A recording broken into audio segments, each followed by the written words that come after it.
Dear student, I am Rahul Kumar Chaudhary, the director of Mind Growth Coaching Center.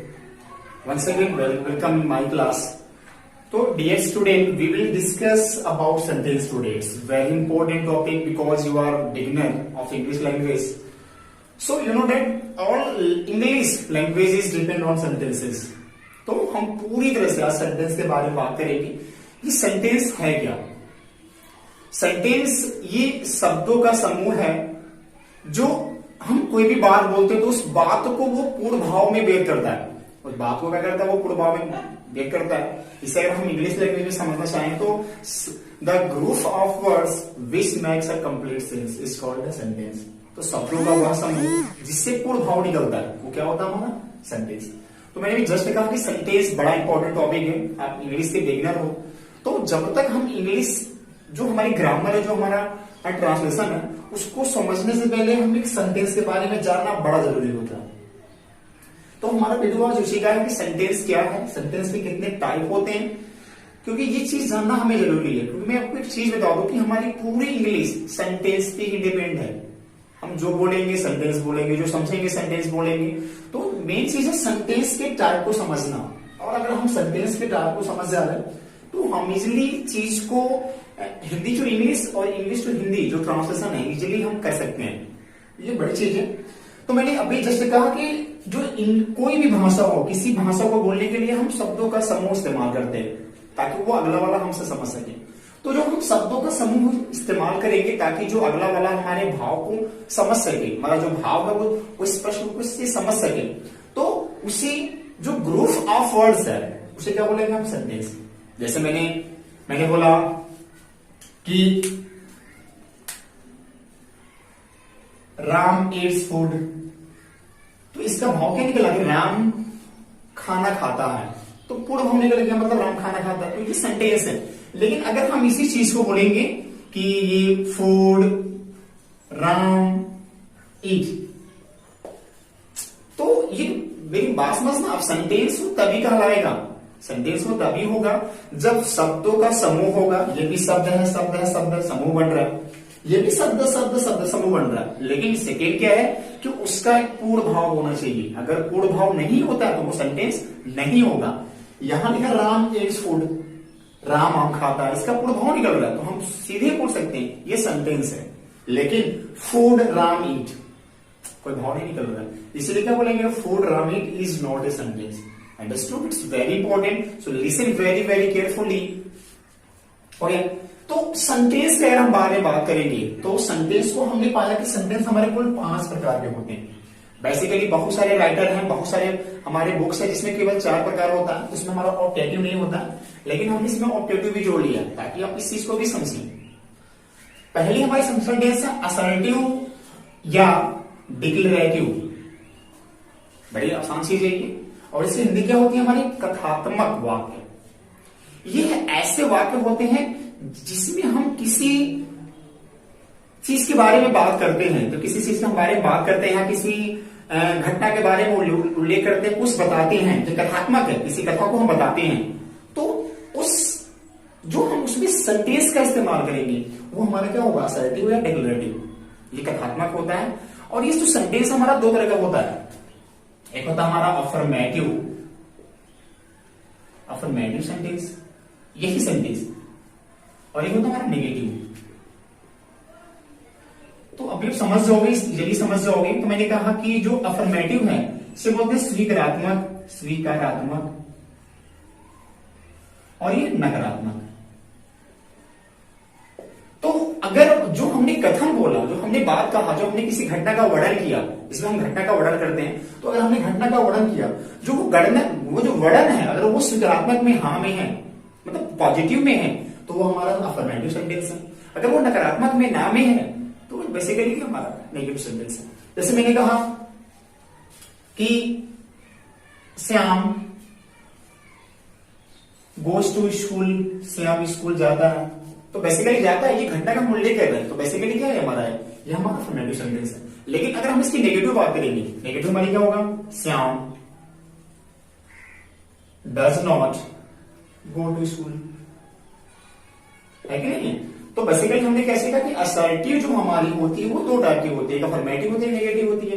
Affirmative मतलब स्वीकारात्मक, negative मतलब नकारात्मक। स्वीकारात्मक जब हम घटना का जिक्र पॉजिटिव में करेंगे तो वो हमारा स्वीकारात्मक होगा। अगर घटना जो हम जिक्र, जिस घटना की हम बात कर रहे हैं, जिस चीज का हम वर्णन कर रहे हैं, अगर वो नकारात्मक में, नेगेटिव में है, तो वो क्या होता है, वो बेसिकली नकारात्मक होता है। चलिए मेरी बात ध्यान सुनेंगे कि अफर्मेटिव जो असर्टिव और डिक्लेरेटिव सेंटेंस है वो बेसिकली किसी घटना का हम उल्लेख करते हैं, किसी घटना के बारे में बताते हैं। ठीक। सेकेंड हमारा है इंटरोगेटिव सेंटेंस। ये बड़ा इंपॉर्टेंट चीज है क्योंकि इसका इस्तेमाल हम लोगों से प्रश्न पूछने का करते हैं। मतलब हमें किसी से कुछ प्रश्न पूछना है तो उस प्रश्न को पूछने के लिए हम किस सेंटेंस का इस्तेमाल करेंगे, इंटरोगेटिव। किसी कथन को बोलना है, किसी घटना का बताना है तो कौन सा सेंटेंस इस्तेमाल करेंगे, असर्टिव। आपको बस चीज ये समझना है कि कौन सा सेंटेंस हम किस लिए इस्तेमाल करेंगे। हमने अभी पढ़ा असर्टिव, ये किसी घटना का जिक्र करते हैं, घटना के बारे में बताते हैं, किसी कहानी को बताते हैं, किसी चीज को हम बताते हैं, तो वहां पे हम असर्टिव का इस्तेमाल करते हैं। लेकिन इंटरोगेटिव का इस्तेमाल कहां करेंगे, मैंने अभी जस्ट कहा कि इंटरोगेटिव का इस्तेमाल हम किसी से प्रश्न पूछने के लिए करते हैं। तो इसी को इंटरोगेटिव को हम बेसिकली 3 भाग में बांटते हैं, लेकिन हम आज 3 भाग में बांटेंगे। फिर बेसिकली 2 भाग में होता है। पहला क्या होता है, यस या नो टाइप, यस या नो टाइप। सेकेंड होता है क्वेश्चन वर्ड टाइप, और जो जमाना हमारा आजकल गया, जो थर्ड हमारा गया क्वेश्चन टैग। तो बेसिकली आज के जमाने में हमारा, हम इसलिए क्या कर रहे हैं, हम एडवांस ग्रामर में हैं, तो एडवांस ग्रामर में हमारा एक और जुड़ गया क्वेश्चन टैग। हम इसके बारे में बात करेंगे और क्वेश्चन टैग बड़ा ज्यादा इस्तेमाल भी होता है हमारे डेली लाइफ में। तो मैंने कहा कि हम किसी से प्रश्न 3 तरह से पूछ सकते हैं, एक यस या नो से, एक क्वेश्चन वर्ड से और एक क्वेश्चन टैग से। चलिए तो समझते क्या है।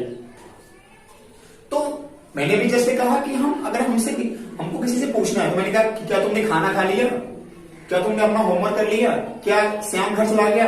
तो जब भी वाक्य हमारे क्या से स्टार्ट होंगे तो वो हमारा इंटरोगेटिव का यस या नो टाइप होता है। इसे हम लोग फर्स्ट टाइप में बोलते हैं। या ऐसे बात करेंगे कि जब किसी क्वेश्चन का हम आंसर यस या नो में देते हैं, जब किसी क्वेश्चन का हम आंसर यस या नो में देते हैं तो उस क्वेश्चन को हम यस या नो टाइप बोलते हैं। ये यस या नो टाइप क्यों लिखा गया, क्योंकि इसका हम उत्तर यस या नो में देंगे। जैसे कि have you eaten food, yes या no. Have you completed your work, yes या नो। तो इसका उत्तर यस या नो में दिया जाता है, इसीलिए हम इसे यस या नो टाइप बोलते हैं। क्लियर। सेकेंड हमारा क्वेश्चन वर्ड टाइप। ये क्वेश्चन वर्ड टाइप मतलब कुछ, अभी हम बात करेंगे WH फैमिली, WH फैमिली के बारे में, फिर आपको क्लियर होगा। WH फैमिली वह फैमिली होती है, कुछ ऐसे वर्ड है जिनका इस्तेमाल हम क्वेश्चन पूछने के लिए करते हैं, जैसे व्हाट, हु, वेयर, व्हेन, हुम, हुज, हाउ। तो ये क्वेश्चन वर्ड होता है और इस ग्रुप को बोलते हैं हम WH फैमिली मेंबर। तो जितने भी WH फैमिली मेंबर वर्ड हैं, अगर हम उनका इस्तेमाल कर रहे हैं प्रश्न को पूछने के लिए तो वो क्वेश्चन वर्ड टाइप होता है। मैंने कहा कि व्हाट आर यू डूइंग, तो इस क्वेश्चन का आंसर हम यस या नो में नहीं दे सकते, इसका आंसर हम बड़े में देते हैं। जैसे मैंने किसी ने हमसे पूछ लिया कि व्हाट आर यू डूइंग, हम क्या बोलेंगे कि आई एम टीचिंग स्टूडेंट्स। तो हमने उत्तर क्या बढ़ा दिया। तो मैंने क्या बोला कि जब हम क्वेश्चन पूछने के लिए WH फैमिली के जो मेंबर हैं, मेंबर मतलब उनका अगर हम इस्तेमाल करते हैं या क्वेश्चन वर्ड का इस्तेमाल करते हैं तो वो क्वेश्चन वर्ड टाइप होता है। जैसे मैंने कहा कि तुम क्या कर रहे हो, अगर क्या पहले आएगा तो वो यस या नो टाइप है, अगर क्या बीच में आएगा तो वो क्वेश्चन वर्ड टाइप है। क्लियर। अब जमाना हमारा क्या क्वेश्चन टैग का। ये क्वेश्चन टैग क्या है, ये बड़ा इंपॉर्टेंट चीज है आज जमाने में। अभी मैं एक सेपरेट वीडियो बनाऊंगा क्वेश्चन टैग का और उसको मैं बताऊंगा क्वेश्चन टैग है क्या। तो आप जान जाएंगे क्वेश्चन टैग क्या है, लेकिन सेपरेट वीडियो में हम बात करेंगे कि क्वेश्चन टैग बनाएंगे कैसे। ये क्वेश्चन टैग क्या होता है, आपने अक्सर हिंदी में सुना होगा कि तुमने खाना खा लिया है ना, तुमने खाना खा लिया है ना। तो है ना एक वर्ड होता है, अक्सर हम बोलते हैं कि तुमने खाना खा लिया है ना, श्याम घर जा चुका है ना। मैंने कभी कभी हम ऐसे भी बोलते हैं तुमने अपना होमवर्क पूरा कर लिया है ना, तुमने खाना खा लिया है ना। तो ये है ना को हम क्वेश्चन टैग बोलते हैं। अभी मैं एक सेपरेट वीडियो बनाऊंगा और उस वीडियो में मैं आपको सारी चीजें बताऊंगा कि क्वेश्चन टैग हम बनाएंगे कैसे। इसका रोल क्या होता है आप समझ जाएंगे। जो क्वेश्चन टैग का रोल बनाने का होता है पहले हेल्पिंग वर्ब, ठीक है, पहले हेल्पिंग वर्ब। अगर हमारी जो सेंटेंस है, पहली सेंटेंस अगर वो अफर्मेटिव है तो नॉट का इस्तेमाल करेंगे, फिर सब्जेक्ट इस्तेमाल करेंगे, लास्ट में क्वेश्चन मार्क। अगर वो नेगेटिव है, मतलब इसमें समझना क्या कि जो अफर्मेटिव सेंटेंस हमने बनाया तो वो सेंटेंस अगर अफर्मेटिव है तो क्वेश्चन टैग नेगेटिव बनेगा, अगर वो नेगेटिव है तो क्वेश्चन टैग पॉजिटिव बनेगा। मैंने भी जैसे कहा, मैं आपको एग्जांपल दिखा रहा हूं, पहले समझेंगे। मैंने क्या बोला कि जब हम किसी से प्रश्न पूछते हैं और उसका आंसर यस या नो में वो देता है तो वो यस या नो टाइप होता है कि नहीं है। अगर हम किसी से प्रश्न पूछने के लिए WH फैमिली का जो WH फैमिली मेंबर उनका इस्तेमाल करते हैं तो वो क्या होता है, क्वेश्चन वर्ड टाइप होता है।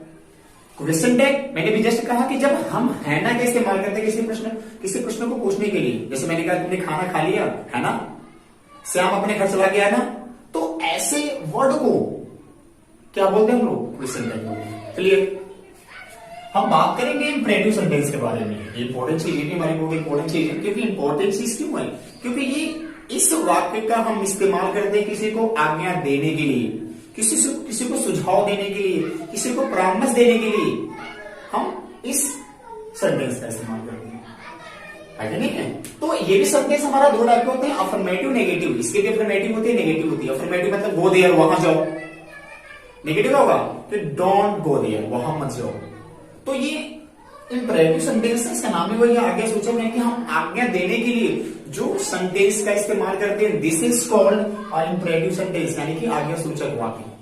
ठीक है, जैसे मैंने एग्जांपल हम समझेंगे तो मैंने कहा कि स्टैंड अप, खड़े हो जाओ, ये अफर्मेटिव हो गया। इसी का नेगेटिव बनाएंगे क्या होगा, डोंट, यानी कि डू नॉट स्टैंड अप। तो मैं आपको बताना चाहूंगा कि ये ऐसी सेंटेंस है जिसका पहला वर्ड क्रिया होता है। अफर्मेटिव में बात कर रहा हूं, अगर हम नेगेटिव की बारे में बात करेंगे तो पहला वर्ड क्या होगा, या तो डू नॉट होगा या तो नेवर होगा। ठीक है, इसमें आपको अभी हम बाद में बात करेंगे। क्लियर। अब हम बात करेंगे ऑप्टेटिव के बारे में। ऑप्टेटिव एक ऐसा सेंटेंस है जिसका इस्तेमाल हम इच्छा को प्रकट करने के लिए करते हैं। ये इच्छा क्या होता है, जैसे किसी को आशीर्वाद देना है, किसी को श्राप देना है, तो अगर हमें आशीर्वाद देना है, श्राप देना है, तो हम उस कंडीशन में हम ऑप्टेटिव का इस्तेमाल करेंगे। जैसे मे यू लिव लॉन्ग, तुम क्या हो जाओ, दीर्घायु हो जाओ, या may you go in hell,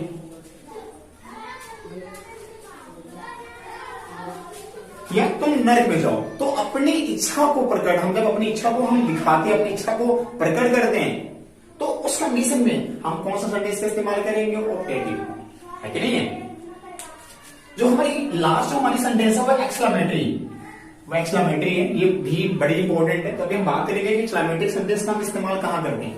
तो मैं आपको बताऊंगा कि एक्सक्लेमेटरी एक ऐसा सेंटेंस है जिसमें जो हमारे दिमाग में है, हमारे जो अचानक जो उठने वाले हमारे भाव होते हैं हमारे दिमाग में, तो वो उस भाव को जो अचानक उठ जाते हैं, तो उस भाव को प्रकट करने के लिए हम एक्सक्लेमेटरी का करते हैं। जैसे कि आप चल रहे हो रोड पे, ठेस लगे क्या बोलते हो, आ, या खुशी हो जाते हो तो कभी हुर्रा बोलते हो। तो जब हम किसी खुशी को, दुख को, ये आश्चर्य को जब हम प्रकट करते हैं अचानक, तो उस आश्चर्य, दुखी, खुशी को प्रकट करने के लिए हम एक्सक्लेमेटरी सेंटेंस का इस्तेमाल करते हैं। जैसे अगर हमें खुशी का प्रकट करना है तो क्या बोलते हैं, hurrah, we won the match, ये खुशी हो गया। अगर हमें दुखी दिखाना है, मान लीजिए किसी की डेथ हो जाती है तो क्या बोलते हैं, ओह शी डाइड, ओह वो क्या हो गई, मर गई, है कि नहीं। इसमें आश्चर्य भी होता है। मान लो कि अभी कहीं जा रहे हो, आपने बड़ा सा बिल्डिंग देखा तो क्या बोलते हैं, wow what a beautiful building is, what a beautiful building is. तो ये अचानक जो हृदय में उठने वाले जो हमारे भाव होते हैं उनको हम प्रकट करने के लिए इस्तेमाल करते हैं। तो एक बार मेरी बात फिर समझेंगे। और सबसे जो जरूरी है कि जो सही जो चिन्ह है लगाना, आप भूलेंगे नहीं। मैंने कहा कि अगर सेंटेंस हमारा असर्टिव है या अफर्मेटिव या नेगेटिव है तो उसमें हम फुल स्टॉप का इस्तेमाल करेंगे। सेंटेंस हमारा अगर नेगेटिव है तो हम क्वेश्चन मार्क का इस्तेमाल करेंगे, या बिल्कुल याद कर लेंगे क्वेश्चन मार्क का, इसमें फुल स्टॉप का। हमारा सेंटेंस अगर इंपरेटिव है तो यहां भी फुल स्टॉप का इस्तेमाल करते हैं। हमारा सेंटेंस अगर ऑप्टेटिव है तो यहाँ पे एक साइन होता है एक्सक्लेमेशन साइन, ऐसे ऐसे का इस्तेमाल करते हैं। और अगर एक्सक्लेमेटरी है तो इस वाक्य में भी हम ऐसे एक्सक्लेमेशन का साइन का इस्तेमाल करते हैं। तो आप साइन का इस्तेमाल सही ढंग से करेंगे। मैं फिर से बोलूंगा, असर्टिव में फुल स्टॉप, इंटरगेटिव में क्वेश्चन मार्क आपके सामने है, इंपरेटिव में फुल स्टॉप, ऑब्जेक्टिव में एक्सक्लेमेशन का साइन, एक्सक्लेमेटरी में भी एक्सक्लेमेशन का साइन। तो एक बार मैं फिर से आपको रिवाइज करवाना चाहूंगा। तो असर्टिव सेंटेंस का इस्तेमाल करते हैं किसी घटना को बताने के लिए, किसी बात को जिक्र करने के लिए, किसी चीज को बताने के लिए। ठीक, इंपरेटिव का इस्तेमाल करते हैं, इंटरगेटिव का इस्तेमाल करते हैं किसी से प्रश्न पूछने के लिए। अगर हमें किसी से प्रश्न पूछना है तो हम क्या इस्तेमाल करेंगे, इंटरगेटिव सेंटेंस। इंपरेटिव का इस्तेमाल करते हैं किसी को आज्ञा देने के लिए, इसीलिए इसका नाम क्या है, आज्ञा सूचक। ऑब्जेक्टिव का इस्तेमाल करते हैं अपनी इच्छा को प्रकट करने के लिए, अपनी इच्छा को प्रकट करने के लिए। और एक्सक्लेमेटरी का इस्तेमाल करते हैं कि अपने अंदर जो भाव है उसको हम अचानक जो भाव हमारे उत्पन्न होते हैं उनको प्रकट करने के लिए। तो अगर ये वीडियो आपको कैसा लगा हमें जरूर बताएं कमेंट द्वारा। जो भी दिक्कत हो अभी हम अगले में हम जो क्वेश्चन टैग है इसके बारे में एक सेपरेट वीडियो बनाएंगे। और जो हमारी नेक्स्ट वीडियो होगी वो होगी पार्ट ऑफ सेंटेंस। ये भी हमारा सबसे इंपॉर्टेंट वीडियो है। तो अगर हमारे आप न्यूज विजिटर हो तो प्लीज हमारे चैनल को सब्सक्राइब करें, शेयर करें और जहां तक हो सके अपने दोस्तों के पास शेयर करें ताकि वीडियो सबके पास पहुंच सके। तो thank you, have a nice day.